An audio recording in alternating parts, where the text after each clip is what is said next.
Hello नमस्कार दोस्तों, स्वागत है आपका आज के मुख्य समाचार में। यहाँ आपको देखने को मिलेगी सुबह से शाम तक की ताजा खबरें ब्रेकिंग न्यूज के रूप में। तो दोस्तों हमारी वीडियो को ज्यादा से ज्यादा लाइक करें, शेयर करें। तो चलते हैं आज के पहले मुख्य समाचार की ओर। सुरक्षित जिलों में भेजे जाएंगे कश्मीरी पंडित कर्मचारी, टारगेट किलिंग के बाद एलजी का बड़ा फैसला। तो दोस्तों आतंकवादियों द्वारा एक सरकारी दफ्तर में घुसने और एक कश्मीरी पंडित कर्मचारी की गोली मारकर हत्या करने के कुछ दिनों बाद ही जम्मू कश्मीर के एलजी मनोज सिन्हा ने रविवार को बताया कि पीएम पैकेज के कर्मचारी, जिनमें ज्यादातर कश्मीरी पंडित है, उन्हें सुरक्षित जिले में तैनात किया जाएगा। मनोज सिन्हा ने पीएजीडी और भाजपा प्रतिनिधि मंडल को सूचित किया कि तहसील मुख्यालयों पर हाल ही में हुए आतंकी हमले को देखते हुए कश्मीरी पंडित कर्मचारी सुरक्षित जिले में तैनात किए जाएंगे। इसी के साथ दोस्तों जम्मू कश्मीर की प्रमुख राजनीतिक पार्टियों के साझा मंच उपकर घोषणा पत्र गठबंधन या पीएजीडी ने रविवार को कश्मीरी पंडित कर्मचारियों से अपील की कि वे घाटी छोड़कर नहीं जाए। गठबंधन ने कहा कि यह उनका घर है और यहाँ से उनका जाना सभी के लिए पीड़ादायक होगा। उल्लेखनीय है कि समुदाय के सदस्यों की आतंकवादियों द्वारा की गई लक्षित हत्या के बाद समुदाय के लोगों ने उन्हें दूसरे स्थान पर बसाने की मांग की है। तो दोस्तों आपको बता दें कि उपराज्यपाल मनोज सिन्हा ने प्रतिनिधि मंडल को सूचित किया कि सुरक्षा बलों को टारगेट किलिंग के खिलाफ कार्रवाई करने की पूरी आजादी दी गई है और कहा है कि आतंकवादियों को सहायता और उकसाने वालों को बख्शा नहीं जाएगा। उन्होंने प्रतिनिधि मंडल को बताया कि सभी पीएम पैकेज कर्मचारियों को सुरक्षित जिला और तहसील मुख्यालयों में स्थानांतरित किया जाएगा और अन्य मुद्दों के समाधान के लिए एलजी सचिवालय में एक विशेष सेल का गठन किया गया है। इसी के साथ दोस्तों चलते हैं आज के अगले मुख्य समाचार की ओर। शिवलिंग मिलने वाली जगह को तुरंत सील करे, वाराणसी कोर्ट का डीएम सीआरपीएफ को आदेश। तो दोस्तों वाराणसी की ज्ञानवापी मस्जिद में शिवलिंग मिलने के दावे के बाद कोर्ट ने उस जगह को सील करने का आदेश जारी किया है। वाराणसी कोर्ट ने जिलाधिकारी को आदेश देते हुए कहा है कि जिस स्थान पर शिवलिंग प्राप्त हुआ है उस स्थान को तत्काल प्रभाव से सील कर दे और किसी भी व्यक्ति को वहां जाने ना दे। इसकी जिम्मेदारी जिला प्रशासन की होगी और सीआरपीएफ को दी गई है। कोर्ट ने अधिकारियों की व्यक्तिगत जिम्मेदारी भी तय कर दी है। अपने आदेश में वाराणसी कोर्ट ने कहा है कि जिलाधिकारी, पुलिस कमिश्नर और सीआरपीएफ कमांडेंट को आदेश किया जाता है कि जिस स्थान को सील किया गया है उस स्थान को संरक्षित और सुरक्षित रखने की पूर्णतः व्यक्तिगत जिम्मेदारी उपरोक्त समस्त अधिकारियों की व्यक्तिगत रूप से मानी जाएगी। इसी के साथ दोस्तों चलते हैं आज के अगले मुख्य समाचार की ओर। नेपाल के लुम्बिनी पहुंचे पीएम मोदी, बुद्ध जयंती के कार्यक्रम में होंगे शामिल।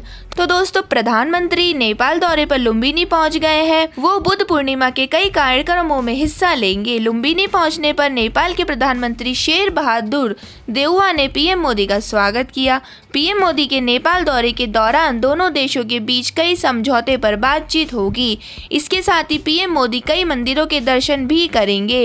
इसी के साथ दोस्तों चलते हैं आज के अगले मुख्य समाचार की ओर। त्रिपुरा में 11 विधायक आज लेंगे मंत्री पद की शपथ, 9 पुराने और 2 नए चेहरे होंगे शामिल। तो दोस्तों त्रिपुरा के नए मुख्यमंत्री माणिक साहा ने 11 सदस्यीय मंत्रिमंडल में 9 पुराने चेहरे और 2 नए चेहरे शामिल होंगे जो आज शपथ लेंगे। शाह के पद संभालने के एक दिन बाद राज्यपाल सत्यदेव नारायण आर्य अगरतला में राजभवन में कैबिनेट मंत्रियों को गोपनीयता की शपथ दिलाएंगे। तो दोस्तों एक अधिकारी ने बताया कि आईपीएफटी के मेवार कुमार जमातिया को छोड़कर बिलप्त कुमार देव मंत्रिपरिषद के सभी मंत्रियों को नई मंत्रिपरिषद में शामिल किया गया है। देव सरकार में आदिवासी कल्याण मंत्री रहे। जमातिया और आईपीएफटी के प्रमुख एनसी देव वर्मा के बीच मतभेद की खबरें हाल में सामने आई है। इसी के साथ दोस्तों साहा ने रविवार को त्रिपुरा के मुख्यमंत्री के रूप में शपथ ली। लखनऊ के किंग जॉर्ज मेडिकल कॉलेज से स्नातक करने वाले साहा साल 2016 में भाजपा में शामिल होने से पहले विपक्षी दल कांग्रेस के सदस्य थे। उसी के साथ दोस्तों वह 2020 में भाजपा के अध्यक्ष बने। बैडमिंटन खिलाड़ी रह चुके साथ त्रिपुरा संगठन के अध्यक्ष भी है। भाजपा में उनका कद उनकी स्वच्छ छवि और बेहतरीन ट्रैक रिकॉर्ड के कारण बढ़ा है, जिसमें नवंबर 2021 में हुए चुनावों में सभी 13 नगर निगमों में भाजपा को जीत दिलाना शामिल है। इसी के साथ दोस्तों चलते हैं आज के अगले मुख्य समाचार की ओर। असम बाढ़ के पानी में घंटों तक फंसी रही ट्रेन, भारतीय वायुसेना ने 119 लोगों को बचाया। तो दोस्तों असम में भारी बारिश के चलते हुई तबाही का दौर जारी है।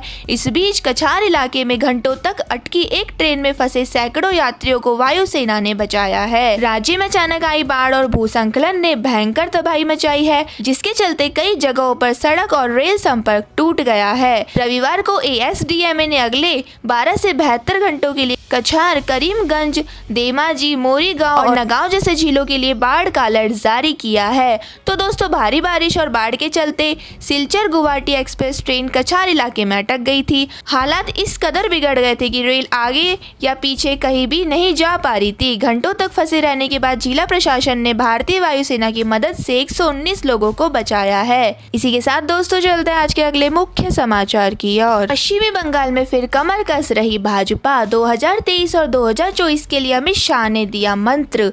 तो दोस्तों, पश्चिम बंगाल में भारतीय जनता पार्टी एक बार फिर कमर कसती नजर आ रही है।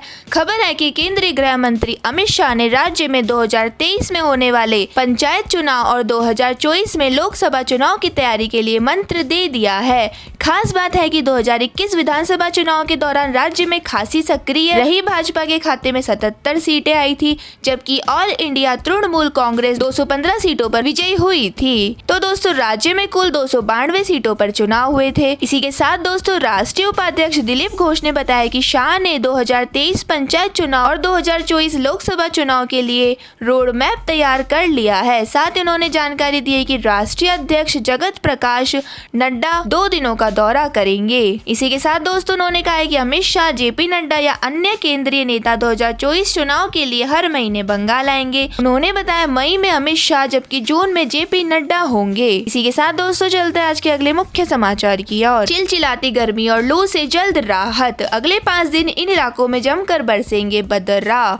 तो दोस्तों, मौसम विभाग के मुताबिक मंगलवार को हरियाणा, पंजाब, चंडीगढ़, दिल्ली और पश्चिमी उत्तर प्रदेश के कुछ इलाकों में बारिश हो सकती है, जबकि हिमाचल प्रदेश, बिहार, झारखंड, ओडिशा, उत्तराखंड और गंगा के मैदानी इलाकों में जोरदार बारिश हो सकती है। तो दोस्तों, IMD के मुताबिक अगले 2 दिनों में दिल्ली समेत उत्तर भारत में गर्मी और लू का प्रकोप कम होगा, लेकिन उससे पहले का तापमान 49 डिग्री सेल्सियस को पार कर जाएगा। इसी के साथ दोस्तों, IMD ने कहा है कि राष्ट्रीय राजधानी में सोमवार को आंधी या धूल भरी आंधी चलने की संभावना है। इससे तापमान लुढ़कने की संभावना रहेगी। तो दोस्तों, मौसम विभाग के मुताबिक मंगलवार को हरियाणा, पंजाब, चंडीगढ़ और पश्चिमी उत्तर प्रदेश के कुछ इलाकों में बारिश हो सकती है, जिससे मौसम सुहाना हो जाएगा और गर्मी से लोगों को राहत मिल सकती है। इसी के साथ दोस्तों, चलते हैं आज के अगले मुख्य समाचार की ओर। बिना कागज देखे बुलडोजर चला रहे 63 लाख लोग होंगे बेघर, बोले CM अरविंद केजरीवाल। तो दोस्तों, दिल्ली के CM अरविंद केजरीवाल ने अवैध अतिक्रमण हटाने को लेकर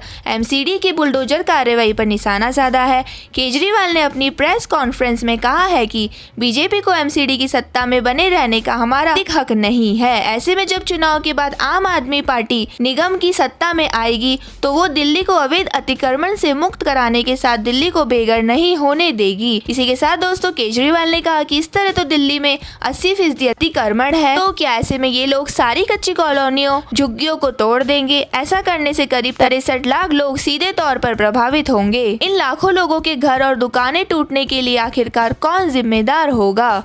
इसी के साथ दोस्तों, चलते हैं आज के अगले मुख्य समाचार की ओर। UPSC, SSC समेत कई अन्य विभागों में हो रही बम्पर भर्तियां, लाखों में मिल रही सैलरी। तो दोस्तों, सरकारी नौकरी करने की इच्छा रखने वाले युवाओं के लिए सुनहरा अवसर सामने आया है। इस वक्त देश के कई राज्यों और विभागों में बम्पर नौकरियां निकली है। तो दोस्तों, इन भर्तियों के लिए ऑनलाइन आवेदन जारी किए गए हैं। योग्य और इच्छुक उम्मीदवार इन भर्तियों के लिए जल्द से जल्द अपना आवेदन कर सकते हैं।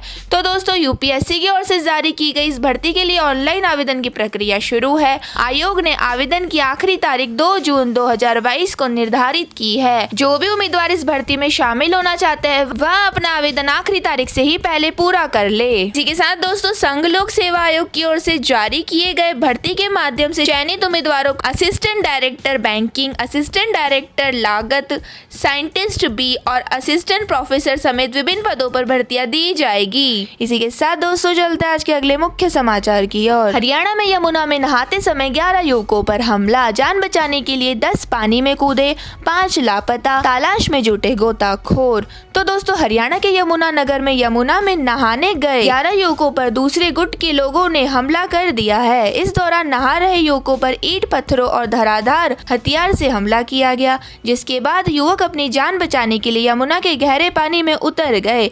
जब तक युवक पानी में नजर आते रहे, दूसरे ग्रुप के लोग ऊपर से पत्थरबाजी करते रहे। एक युवक ने बताया कि हम 11 लोग थे, जब हम नहा रहे थे तब कुछ लोग 10 से 11 बाइकों पर सवार होकर आए और हम पर हमला कर दिया। हम जान बचाने के लिए नदी में कूद गए और इस दौरान 5 लोग पानी में बह गए हैं।